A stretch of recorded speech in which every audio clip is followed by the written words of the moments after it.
کراچی میں آج ہفتے کی صبح سے ٹریفک جام کی صورتحال ایک بار پھر بدتر ہو چکی ہے۔ شہر میں 13 مقامات پر دھرنا دیا جا رہا ہے، جس سے شہریوں کو کافی مشکلات کا سامنا کرنا پڑ رہا ہے۔ مناظر آپ کو دکھا رہے ہیں شارع فیصل کے، اہم اور مصروف ترین شارع ہے، جہاں پر ایک ٹریک بند ہونے سے شہری رل کر رہ گئے ہیں۔ شہر میں وہ جو شہری ہیں جو خاص طور پہ ایئرپورٹ یا پھر ریلوے اسٹیشن جانا چاہتے ہیں، ان کو کافی مشکلات کا سامنا کرنا پڑ رہا ہے۔ 5 اسٹار چرنگی ہو یا پھر نمائش چرنگی، شہر کے کئی علاقوں میں دھرنا دیا جا رہا ہے۔ دھرنا کب تک جاری رہے گا، اس حوالے سے کہنا قابل وقت ہے۔ یونیورسٹی روڈ پر جو سماما شاپنگ سینٹر ہے، اس کے سامنے بھی احتجاج کا سلسلہ جاری ہے۔ شارع فیصل پر 2 مقامات پر دھرنا دیا گیا ہے۔ آپ کو بتائیں کہ ملیر 15 کے مقام پر بھی احتجاج کے باعث دونوں جو سڑکیں ہیں وہ مکمل طور پر بند ہو گئی ہیں۔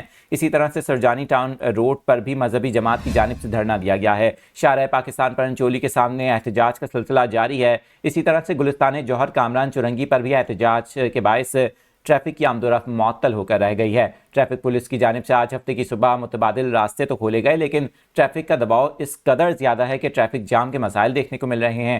ٹریفک پولیس حکام کی جانب سے بتایا گیا ہے کہ نیشنل ہائی وے ٹاؤن شپ کے دونوں جو ٹریک ہیں وہ دھرنے کی وجہ سے بند ہیں۔ ناظم آباد نمبر 1 پر بھی احتجاج جاری ہے۔